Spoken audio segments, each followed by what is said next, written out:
Prepare for IELTS practice listening tests. Practice listening test 4. Turn to Section 1 of Practice Listening Test 4. Section 1. Listen to a conversation between two students, John and Carol. They have a list of the names of authors whose books have been given to the library. They have to classify the authors as writers of cookery, sports or travel books. First, you have some time to look at questions 1 to 8 on the table.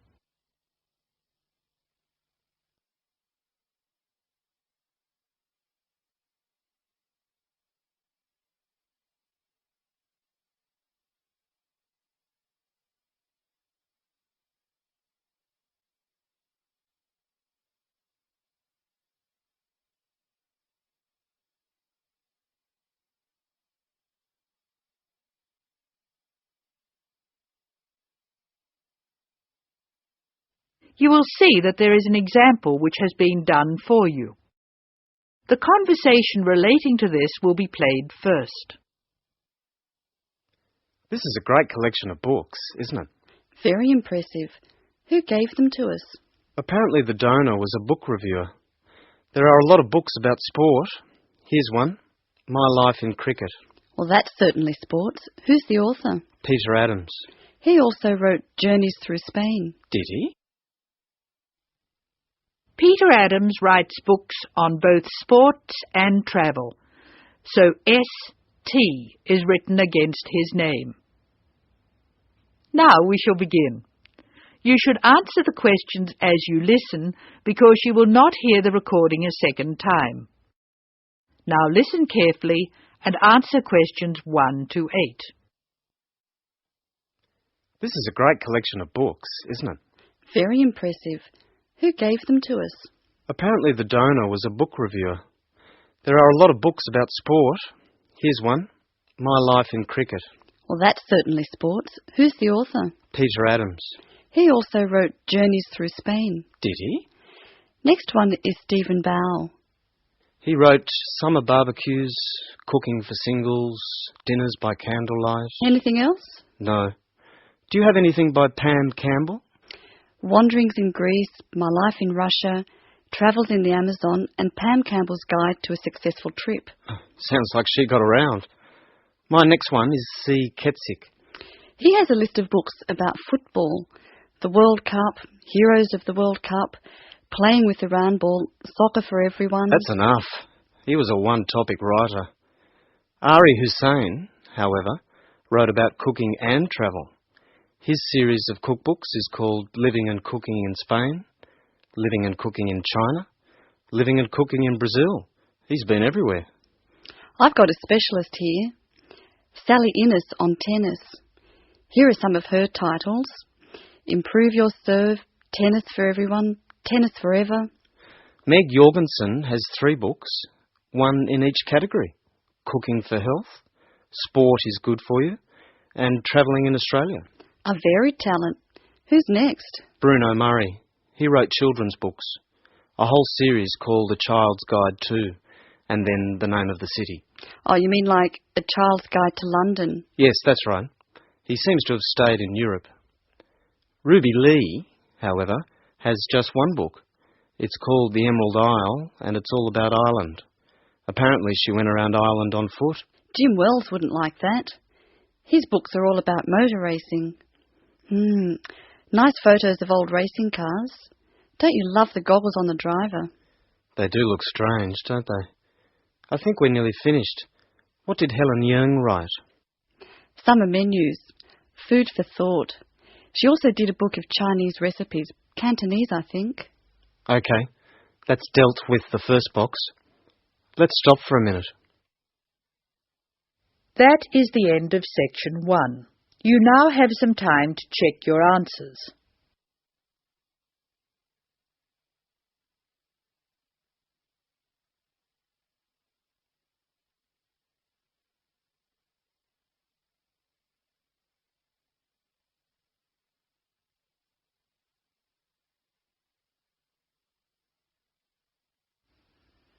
Now turn to Section 2. Section 2. You are going to hear a talk by a student advisor who is inviting new students to a welcoming party. Look at the invitation. Tick if the information is correct or write in the changes. First look at questions 9 to 14.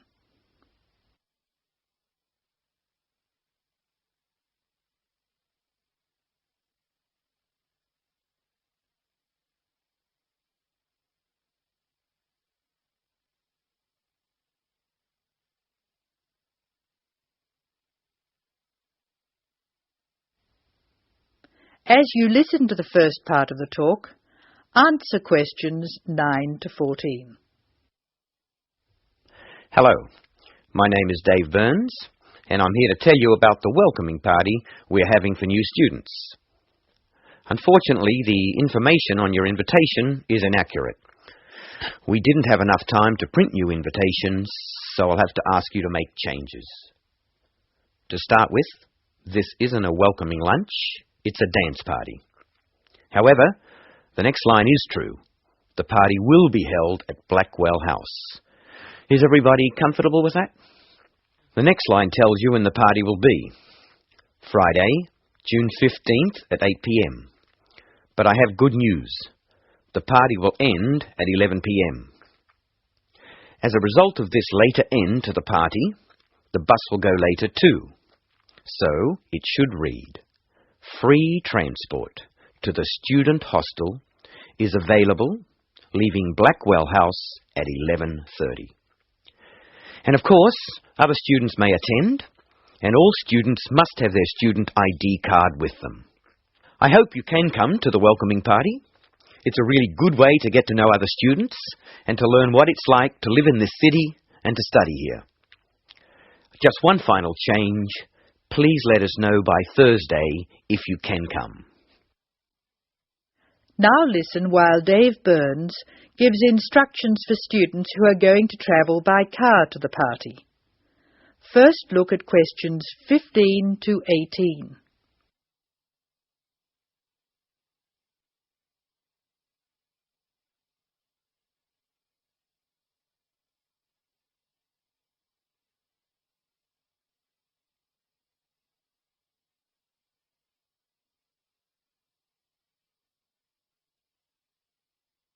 Write no more than 3 words for each answer. Some of you may prefer to travel by car, but I have to warn you about some changes to the roads. You will find there is a lot of new road work on Smith Street. The work will not finish for a long time, so we can be sure that Smith Street will be a problem. If you are coming from the city, you will be able to travel easily until you get to Blackwell Street, just near the college. As you know, Blackwell Street is very long. You should avoid the corner of Blackwell Street and Jones Avenue, because they are laying telephone cable. However, you can take a detour and avoid Blackwell Street altogether. The best thing to do is to pass the roundabout and take the first road on your left, which is Brown Crescent. Brown Crescent will lead you into the college grounds, so that's easy. I hope everyone has a great time. Bring your friends, and we'll see you on Friday. Oh, one final reminder. It's best to use the side door. The front door may be locked at 7, so come to the side. See you on Friday. That is the end of section 2. You will now have some time to check your answers.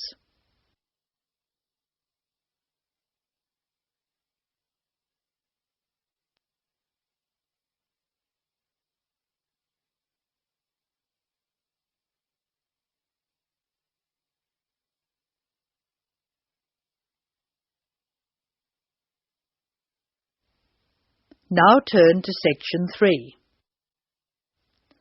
Section 3. In this section you will hear a discussion between 2 students who have to describe a lawn sprinkler for part of their general science course. A lawn sprinkler is a machine designed to water gardens and lawns. In the first part of the discussion, the students are talking about the different parts of the sprinkler. First, look at questions 19 to 23. Note the example that has been done for you.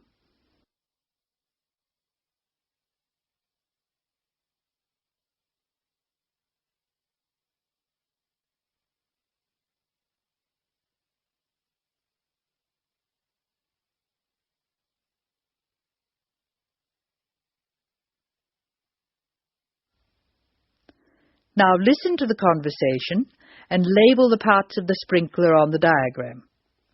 Choose from the box. There are more words in the box than you will need.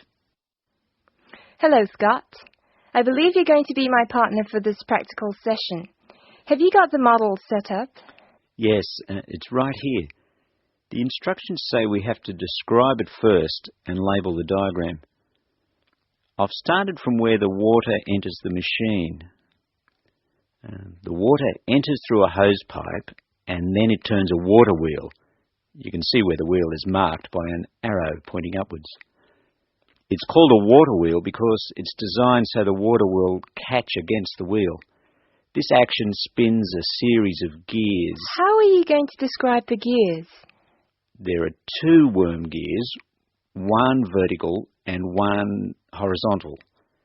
The horizontal worm gear drives a circular gear. That gear is connected to a crank, which changes the motion. The crank is already labelled. Do you see the 2 white arrows? I see. Okay. The water has passed across the water wheel. Then what? Okay. Then you could say the water passes through the spray tube. Yes, I see. And the water is then spread over the lawn through holes at the top of the spray tube. How are you going to describe the base? How about this? The sprinkler stands on a base consisting of 2 metal tubes which join at a hinge at one end and continue into a plastic moulding at the other. That's certainly starting at the bottom. Do you want to mention that there's no water in the base? I don't think that's necessary. If you look at the diagram, it's easy to see that the only metal tube to contain water is the spray tube. You can actually see the water coming out of it. Now listen while Linda and Scott's instructor, Mark Stewart, talks to them. Answer questions 24 to 29.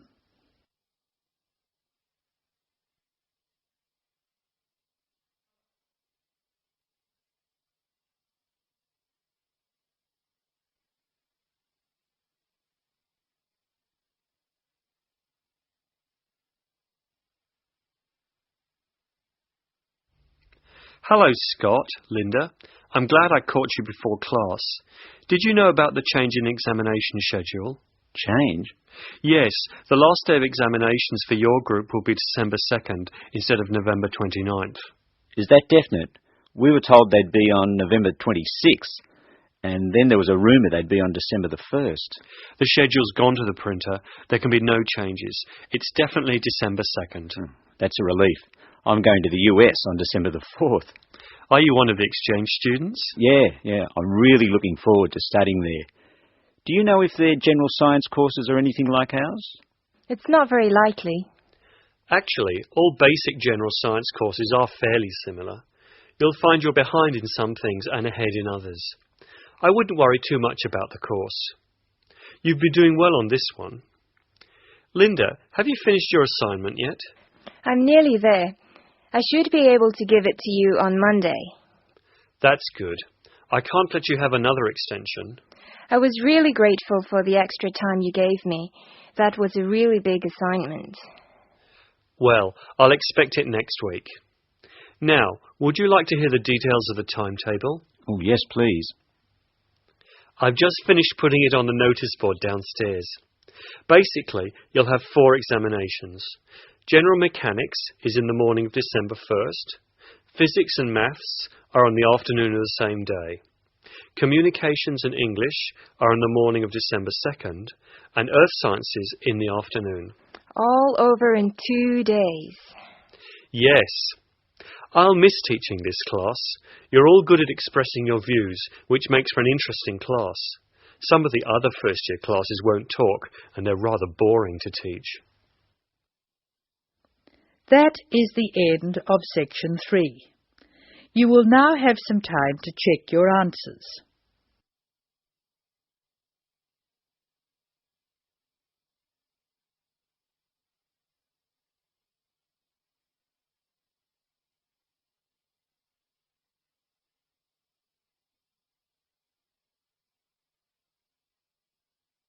Now turn to Section 4. Section 4. You will hear an extract from a talk about student health, and specifically about ways to avoid headaches. Listen to what the speaker says and complete the summary. First, look at questions 30 to 40.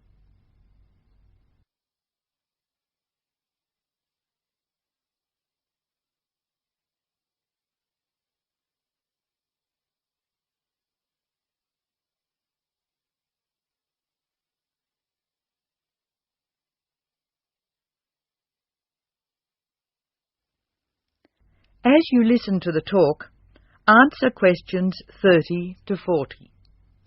Complete the summary. Use words from the box.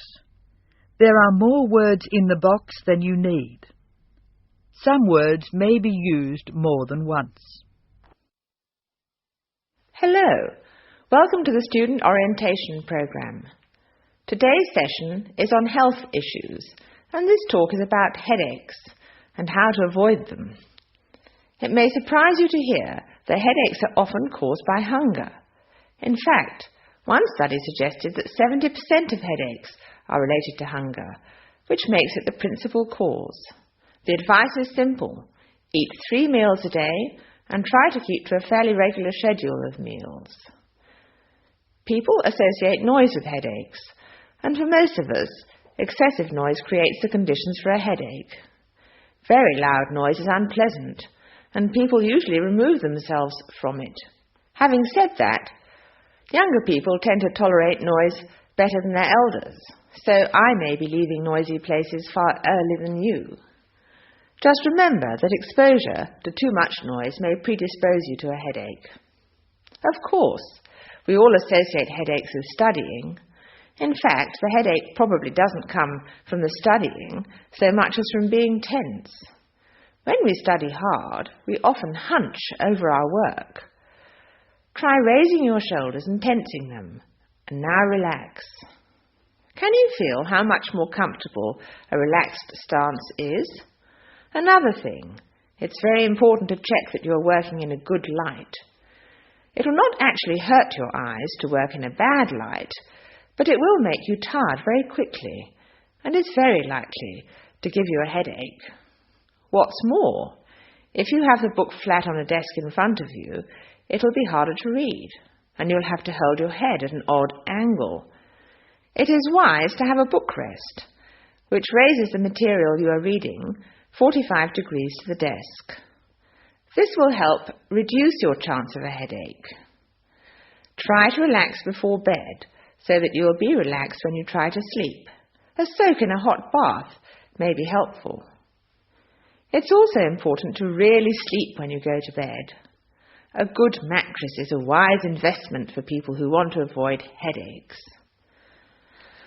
This talk seems to keep coming back to tension. Tension may cause you to chew too forcefully, clench your jaw, or grind your teeth, and this in turn may lead to headaches. It is very easy to say that you shouldn't grind your teeth, and very hard to stop, particularly if you grind your teeth in your sleep. Try to avoid situations which will make you tense, particularly just before bed. If you do compulsively grind your teeth in your sleep, ask your dentist about a soft mouth guard.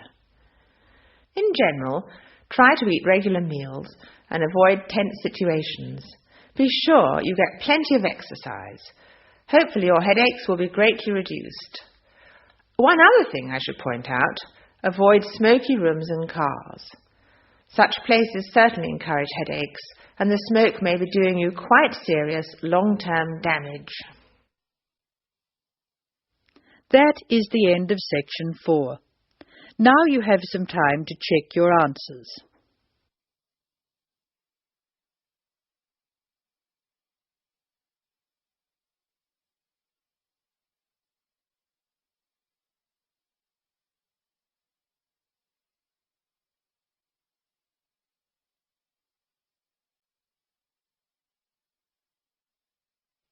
That is the end of test 4.